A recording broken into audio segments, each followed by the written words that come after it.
Yeah, that happens. That's the unfortunate thing with architecture school is that you're paying to get grilled because it apparently makes you a better architect. Your design so boring? Honestly, I wasn't surprised. I just laughed because I'm used to it at this point. And I changed the design later, so he likes it now. I think. You never know, actually. Anyway, after so many failed attempts, and I mean so many because styrofoam isn't easy to work with, and using these hot wire cutting machines. Yeah, luckily I never had to work with styrofoam. It looks like a miserable thing to work with. I had to work with basswood and balsa. But in case you're completely lost, this video is about architecture school and checking out how other people have dealt with architecture school.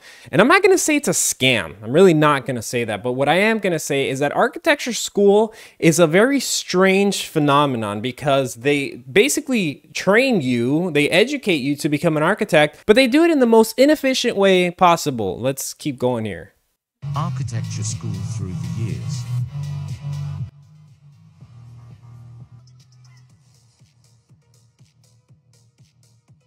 I mean, the stuff that I'm seeing here, it's nice looking stuff and it's cool. But the problem with, this is the problem with architecture school is that it is a cool experience. Like I loved my experience in architecture school. Now, was it worth the money? That's a whole completely different argument because if you want to take the value of what something is, right, in this case, architecture school, then you have to see what your goal is out of it. Most of the people that go to architecture school, their goal is to become architects and hopefully make a large return on their investment. Now, that's just not the case all the time. And if you do get a return on your investment, it's overall a very long period of time. Like there's better investments to be made out there. Now, my biggest problem with architecture school is the stuff that you're seeing here because you basically are going to design school. It's not architecture school, it's design school.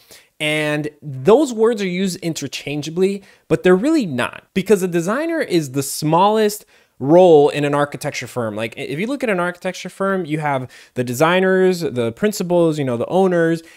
At the top, it's like a pyramid. And then all the way at the bottom is everybody that is making all of this work, right? In other words, the drafters. So the firm is mostly drafters, 3D modelers, basically people that are making the project run, like project managers, for example. And then at the top, you have just very few people. So these schools are basically training you to be at the top, but they're not giving you enough information to understand what it feels like to be at the bottom because you're going to be at the bottom of that pyramid for a very long time and most of the time forever. So let's see what else is going on here. Two sides of architecture school. Yeah, a lot of sketching. It's a lot of work, guys.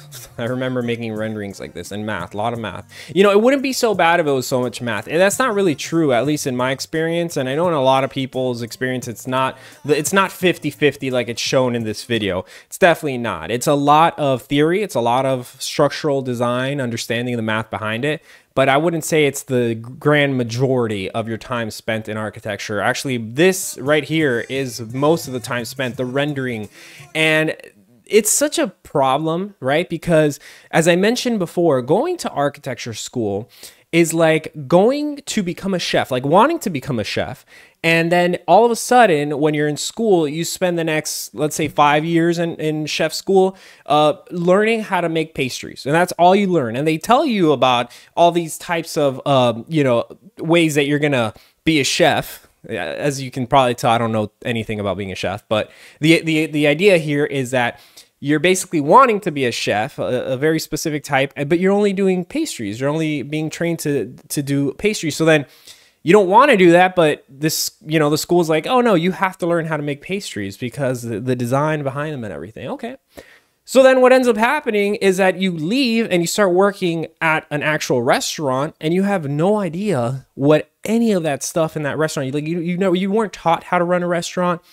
You weren't taught how to deal with people. You weren't taught with any of that because you were so focused on like the aesthetics of the pastry and the flavor of them. And that's exactly how architecture school is. Like they spend so much time and so much effort on teaching you how to design. But then the problem is that when you start working, you do close to no designing. It's like very minimal. So much so that all these techniques and ideas that you learned in school, you're not putting them into practice. You start to forget them over time.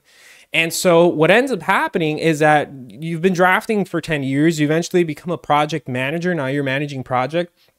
You have no idea how to design anymore. Like, you've completely forgotten. So it's like these schools should be very open and very honest about telling you, like, hey, this is a design school. You're not going to learn how to become an architect here, because becoming an architect has nothing to do with this. And if you don't believe me, go look into what it takes to get licensed as an architect, right? You're not going to be drawing stuff. You're not going to be critiqued on some elevations. You're not going to be asked about clear story windows and their purpose in the aesthetics of this design. No, they want to know if you understand how to put a building together. They want to know if you understand how foundations work and how they drain. They want to know if you understand how assemblies are put together, thermal insulation, how the building is able to keep water out and keep the people that are in it safe, life safety. They want to know all the technical aspects of what it takes to design a building, but not only design it, because designing it is not making it look pretty. Designing it is making this building function, right? So go look at those tests, right? In the United States is the ARE, right? NCARB's ARE 5.0. Go look at that and see if there's anything about aesthetics. There's maybe like a 2%, 1%, maybe a negligible amount of design questions that I'm just not remembering, right? So just in order to cover my own self, I'll say that there's a 1%, but I doubt that there's any design questions. I don't remember what's on there. But so basically, if you want to be an architect, you want to get licensed, you need to pass those exams. Why aren't they teaching this in school? And in school, they are eventually going to get to that. Eventually, you're going to be learning about that, but it's like a small amount of time spent learning how to put a building together compared to the amount of requisites that they want from you in the design aspect of the architecture.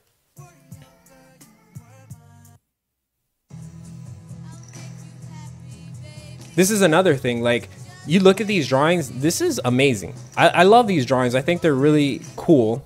Let's see, we haven't really seen too much here, but you can see that this person is, well, first of all, using that tool completely incorrectly. That's an engineer scale, actually. They're using an engineer scale to trace lines, and that's actually rule number 1 in architecture school. You don't do that. You use a ruler, and this is only to, draw.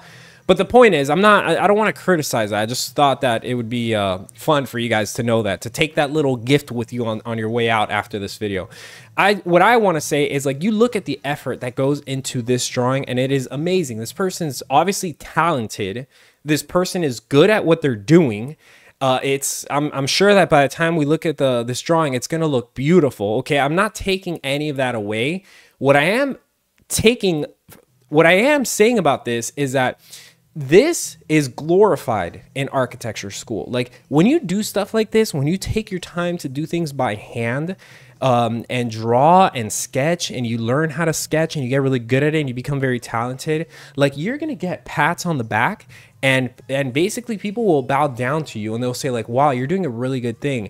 And this is so misleading, because there are like such a small amount of firms in the United States, and maybe the world. Actually, I'm not going to say the world, because I know that there's a lot of firms out there, but in the United States, there's a very small amount of firms that draft their documents by hand in this form.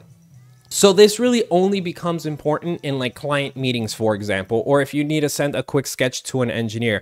But you're not going to put this level amount of detail into a quick sketch that you're going to share with your colleagues or with your clients, because if you're sketching, it's because you want to convey an idea really quickly. So doing something like this is completely useless in real life. Again, I'm not saying that it's not nice. It's not nice to look at. I think it's really awesome and it looks great, but it's just such a waste of time to do something like this.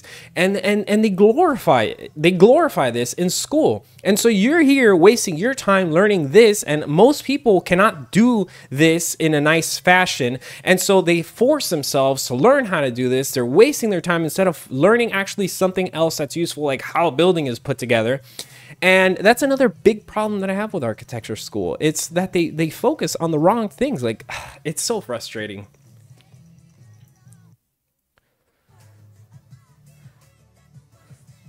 And then the model making, you know, another really fun thing. Don't get me wrong. We all love Minecraft, right? We all love playing with Legos. We all love building stuff. It's like it really sparks that nostalgia of what being a child truly is. It's creating, right? We love this stuff. So I loved all the time that I spent creating models.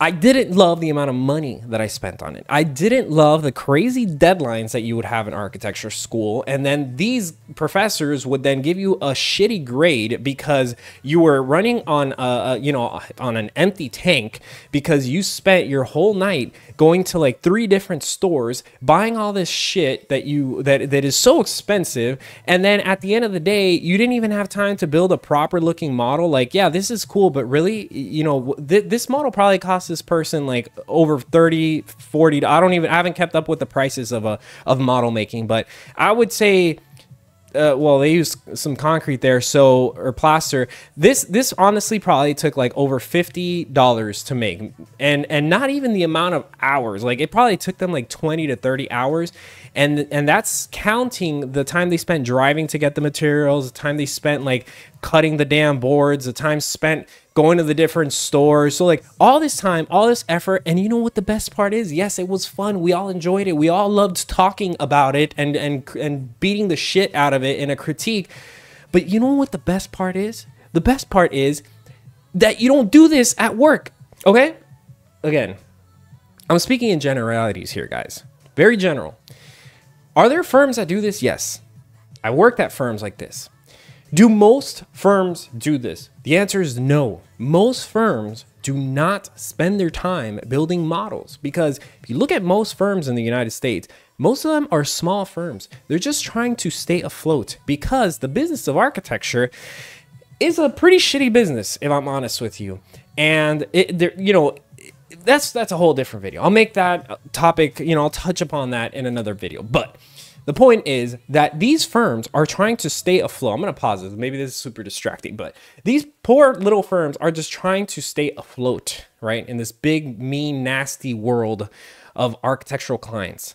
And do you think they have the time to be building little models and stuff like that? Hell no, they don't. They put their efforts, they're efficient. They put their efforts where their efforts are needed in order to get more projects and be able to get enough revenue to continue being able to work in architecture, right? To keep the company afloat. So seeing this kind of stuff brings me a little bit of like an uncomfortable feeling from architecture school. That time that our school made us design and build 50 skyscrapers. I mean, guys, I'm telling you, this is just ridiculous. Again, beautiful stuff made here, right? Really cool works of art. That one specifically, that yellow and blue one's really cool. That one with the spiral, the twisting torso looking thing, it looks amazing, But guys, this is hundreds of dollars, thousands of dollars collectively put into building these stupid models, guys. What did the students learn here, right? I'll tell you what they learned. They learned how to craft stuff, how to make cool looking models. Guess what? That doesn't really translate into business in architecture at all. They learned how to make cool designs. Guess what? Aesthetic designs. Because ask them to build one of this. Ask these students to build any of this stuff.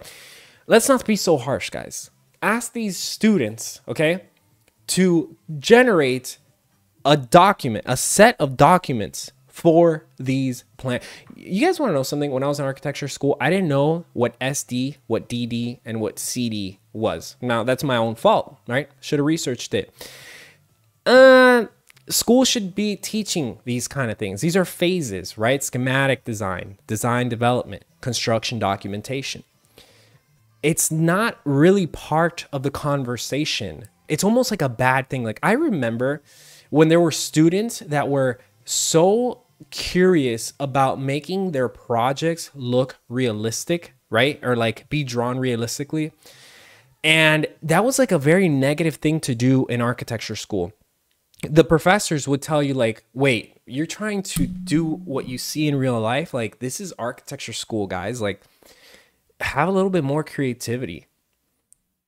And it was like you would get ridiculed. And dude, I was part of the cult, man. I would see people like drawing studs right? Drawing like anchors in their sections. And I would look at them like, dude, this guy wants to fucking fail.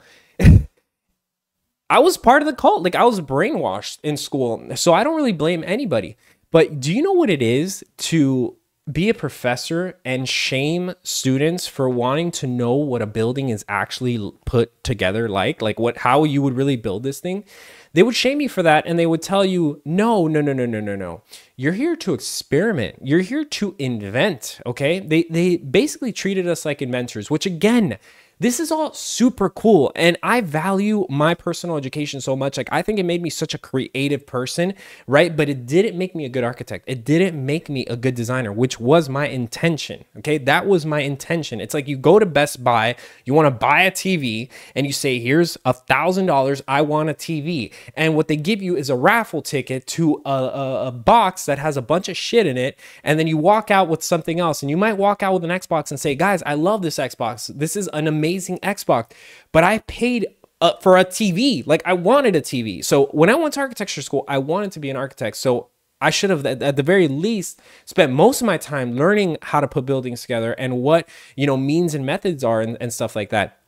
So when I see stuff like that, it just reminds me of like how bad it is in these schools, because these guys literally said that they had to make 50 skyscraper models. Like, dude, you cannot draw the plans for any of this. None of these students can. Their professors probably can't even draw these plans. And I'm not hating on them for that. I'm literally saying, like, why don't we spend time learning that, since that's what we're going to do? Like, design is not taught in a closed vacuum like this. Design is taught speaking to a client. When you get a project and that client tells you, I want to do this, I want to build this. And then you're like, okay, you want to build your house out of fiberglass. Is that even possible? I got to search the code to see if they allow us to do that. Now I got to talk to some manufacturers to see if they can even do this or if it's done before. Hey, let me talk to my colleagues. Maybe they've worked on a similar project. That is how design happens. Design doesn't happen aesthetically. As a matter of fact, I think that good design happens when an architect understands a material so well, because they've worked with it in the past so well, or so much, that they understand the limits and the capabilities of these materials, and they're able to create really interesting projects. Like, for example, if you take Faulkner Architects, they do a lot of cord and steel stuff. Which, by the way, I got a lot of shit in my last video because I pronounce it Corten instead of Corten. I'm just lazy when I say that word for some reason. Whatever. The point is Corten steel or Corten. Okay. They work with it. They work with it well. They make really interesting projects because they do it so much. So design is not about innovation, right? Design is about mastering the ability to work under certain circumstances. And I say that very generally because it's not only about materials, but it's also about the form, right? It's about the spaces that you create. But if you've never created a space, like a real space, you've never designed this and walked through it, then how the hell can you design? It's impossible. You need to work with someone else. And we'll move on to another video here because I don't want to ramble too much, but I personally think, I don't know, I haven't given this like way too much thought, but I personally think that architecture should be like a trade, and it should work by apprenticeship. I say forget school. I'm not saying forget licensing. I think licensing is great. We should get licensed to be able to become architects. That's not what I'm saying. But I do think that if you want to become an architect, it should be by time spent under a master in the thing that you want to do, and it should be very clear as to what are the options, right? Like, do you want to be a drafter? Okay, this is the route. You want to be a project manager? This is the route. You want to be a principal? This is the route. That's how it should work. And then you spend time under these people working on this on specific projects in order to get your badge of honor. You know, like in Brazilian jiu-jitsu, right? You don't just decide like, I'm a black belt now. You don't pay to get a black belt. You are given that by someone who's been training you and who's been seeing you train and understands what your capabilities are. And I think that's how this whole thing should be. It should be like an apprenticeship. It shouldn't be a school that teaches you some bullshit design that you could just learn all this stuff that they teach in school. You could just learn it in a book, and then you understand, you know, whatever the rules are for creating a space. Like, yeah, this is all important stuff to know, but man, learn it on your own time in a book after a conversation with a client wanting to understand how to make the space feel bigger. Go learn about color theory and stuff on your own time. But the real complex stuff, like how to document a building and how to put together a building, like teach me that in school, man.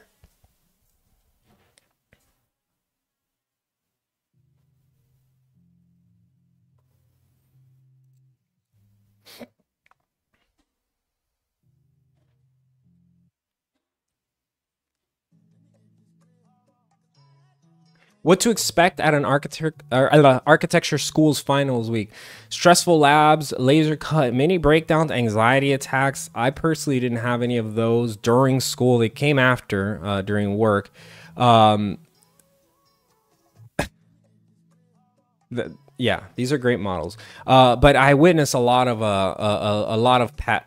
panic attacks from my friends, and I had friends that broke down and destroyed their models and quit like a week before school, and we had to figure out how to get them back.